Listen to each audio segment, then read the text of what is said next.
Chapter 17. The argument had drawn attention as it escalated, and now nearly half the clan had assembled. Gasps rose, and Nokra turned pale for a moment, before the hot blood of anger rushed into his face.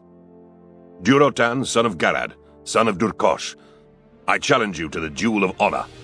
Do you accept or refuse? I accept, Durotan said. There was no other option. We will meet by the spring pool. Prepare, Nokra. Gather your family. Tell them you love them, and apologize for depriving them of a mate and father because of your own arrogance. Durotan stormed off toward the chieftain's small hut. He was shaking, but with anger, not fear. Anger at Nokra for being so stupid. Anger at what he now must do if he were to continue to command respect. Anger at Gul'dan for inciting this, and even anger at the spirits for the difficulties and tragedies that had driven a Frostwolf to the worst possible error. Durotan began to divest himself of his armor, flinging it down in frustration. The crude door opened, and Orgrim, who had overseen the camp in his absence, entered, followed by Gaia and Draka. You are angry, he said. Do you think so? Durotan was not fond of sarcasm, but he could not bite back the retort. You could do nothing other than what you have done. Gaia's voice was cold and unemotional, but her cheeks were dark with outrage. No Frostwolf has challenged a chieftain for generations. The insult could not be allowed to pass unaddressed. Gaia is right, Draka said, though there was a trace of sorrow in her voice. Of course she knew what he was thinking. She knew him better than anyone. She could see through the rage to the grief that fueled it. He reached for her and drew her close, then pressed his forehead to hers. For her ears alone, he whispered, I do not wish to kill a Frostwolf. She closed her eyes, then opened them. Tears stood in them. One hand crept to her swelling belly, caressing the child within. I do not wish to search for stones to cover my husband's body, she murmured. He winced. She pulled back slightly, one small hand on his cheek. The challenge was made in full view of the clan, she said. No one thinks you come to this duel with hate in your heart. Do what you must. Durotan grasped her hand tightly and pressed it to his chest for a moment. Everyone here knew that unless the spirits willed otherwise, he would win the battle. Although weary from the fruitless hunt, he was larger and a more experienced fighter than Nokra. He was not concerned for his own life. He was concerned for Nokra's. He emerged a few moments later. Word had spread, and now he saw that the entire clan was present. The gathering was subdued. Durotan recalled the one Mak'gora he had witnessed, when Grukag had been challenged by a foolish Thunderlord Org over something as trivial as a slain Talbuk. Then there had been anger, as offense had truly been given, and cheering as Grukag fought to an easy victory. But Grukag's family was dead now, and there was no one to cheer for when Frostwolf fought Frostwolf. Nokra stood with Kagra and Shaxa beside him. In his arms he cradled his youngest daughter, little Nizka, who had followed the Red Jay to fresh water.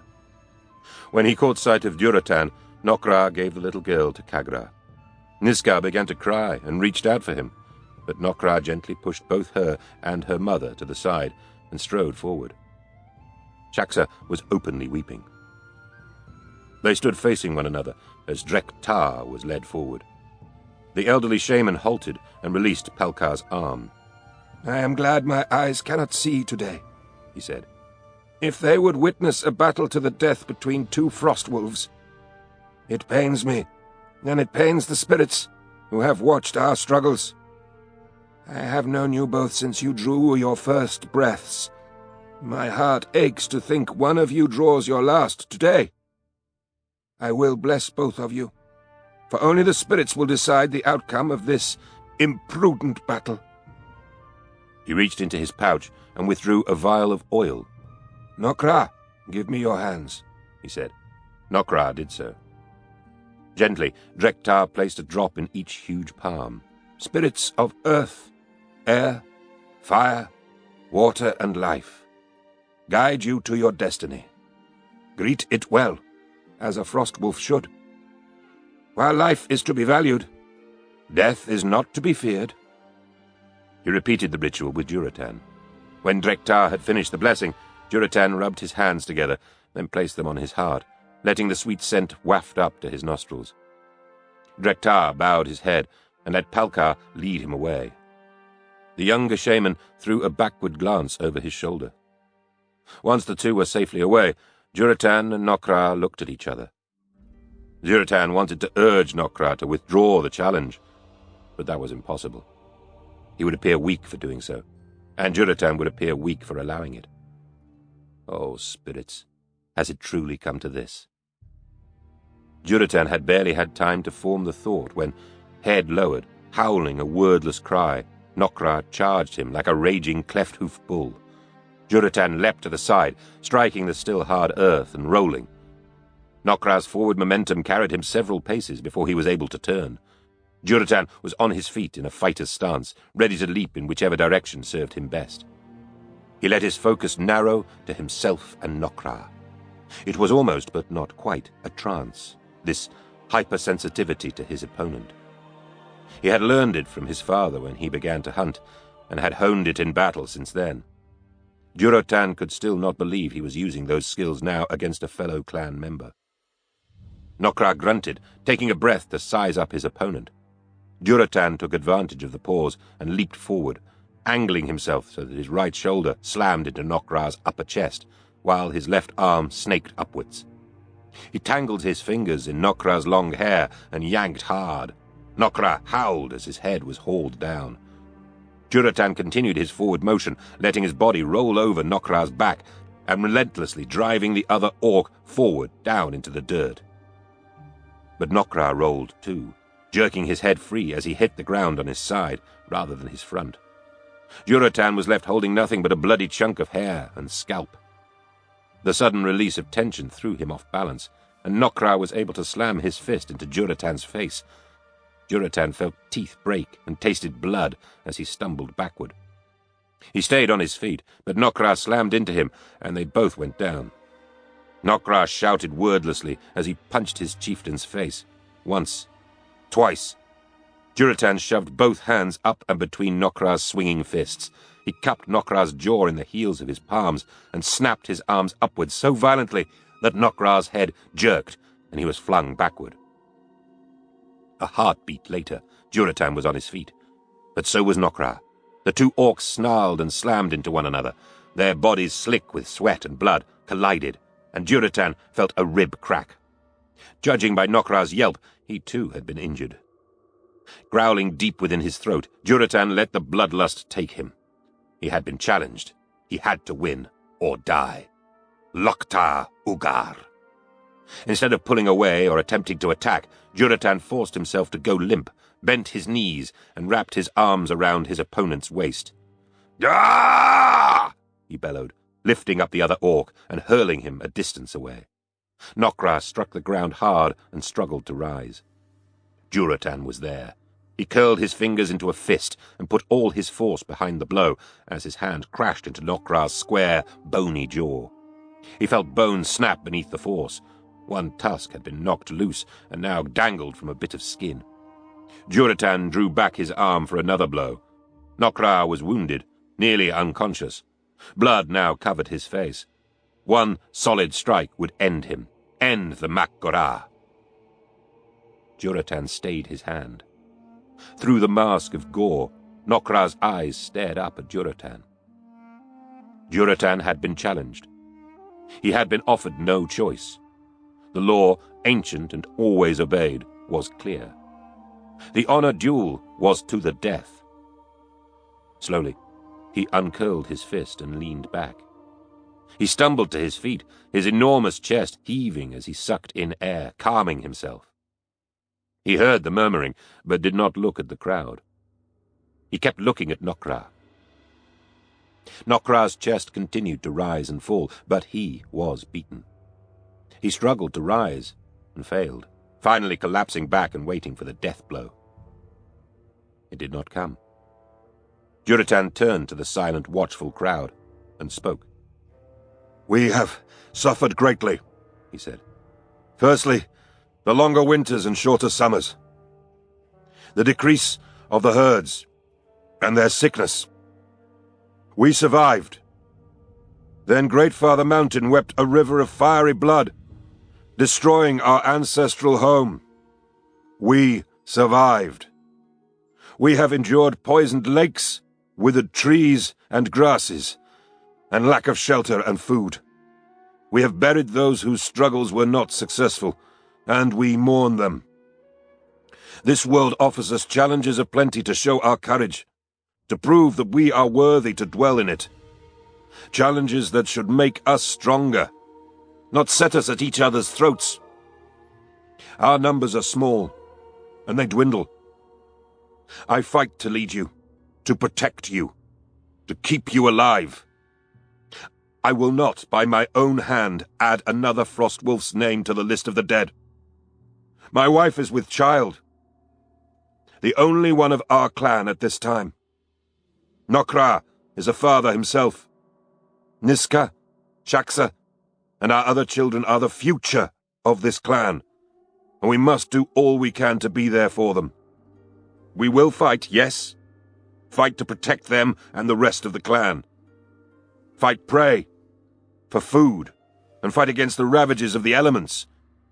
But to fight one another is folly of the highest order, and I refuse to do it. I am Durotan, son of Garad, son of Durkosh. I lead this clan, and I will never turn down a challenge. But I will not see one of us die for daring to make one.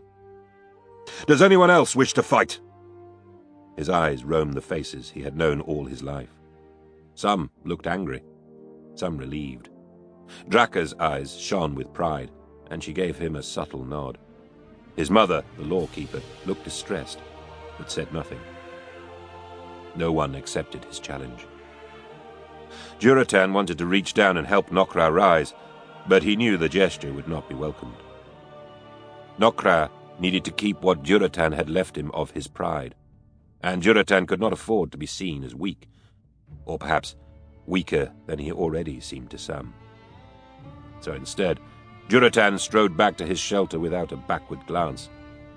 Once the door had closed and he was inside, he let himself wince at the pain and sink into a chair. Draka and Gaia entered, followed soon by Orgrim, and, leaning on Orgrim's arm, Drektar. "You fought well, my heart," Draka said, as she reached for a small earthenware pot and filled it from a container of water. "And you chose well, to spare Nokra. He will nurse injuries and a sore ego, but he will live to strengthen the clan." She lit the fire and set the pot to boil. Gaia glanced at Draka, then at her son. "You should have told me what you intended to do," Gaia snapped. "Our traditions have already been eroded, nay, attacked, and almost destroyed by what has happened over the last few years. Now you attack what shreds remain." "Mother," Durotan said tiredly, "I did not know myself what I would do. Take a look around you. Nokra is a strong warrior and will be again when he heals. I have seen him bring down a cleft hoof by himself. With him, we have one more hunter to bring home food. Should I deprive the clan of that, simply for tradition? "Simply for—" "Gaia," interrupted Drektar. "Your son's choice was in line with all I have been able to learn from the spirits when they choose to visit me," he sighed. "There is enough destruction and death all around us. The spirit of life urges us not to feed that fire. There is an interconnection I cannot yet grasp. But rest assured that Durotan did the right thing." I am more than happy to be your second in command in these times, Orgrim said. Durotan chuckled, even though it made him wince. "In these times? In other times, you'd prefer to be chieftain?" Orgrim reached to shove his friend, playfully, then, mindful of Durotan's injuries, stopped just short of doing so. "It will keep you from getting fat and lazy if you knew I was always ready to challenge you," he grinned. Then, more seriously, he added, "What you did, it would not have occurred to me. And yet, I too think the choice was sound." Draka had tossed a handful of herbs in the boiling water. Now she strained them and set them aside to cool. As they did, she dipped cloths into the herb-scented water and cleaned her mate's wounds. What was left would be mixed with starflower and given to Durotan, so that he might sleep deeply. The strained herbs would be mixed with animal fat and made into a poultice for his injuries, and later Drek'tar would ask the spirits for aid in healing the clan's chieftain. Elsewhere, Durotan knew, another shaman was tending to Nok'ra in the same manner. Durotan smiled at her gratefully as she tended to him. Let us hope you are all correct. Rather than letting the clan fall into chaos, I will take a life if I must. But I ask the spirits that it will not come to that. The hot poultice felt good and smelled better. Orgrim and Draka eased Durotan to his sleeping furs. Within moments of drinking the starflower concoction, Durotan drifted into sleep as Drek'tar chanted over him. He awoke in the morning to his wife's voice. Durotan, Draka was saying, her voice low and urgent. Wake up! We need you! The starflower had left him groggy, and Durotan struggled to clear his head. He sat up with only a little pain, pausing to offer gratitude to the spirits and to Drek'tar, their vessel. Draka's expression made his heart sink. What is it? What has happened? Nok'ra is gone, and he took his entire family with him.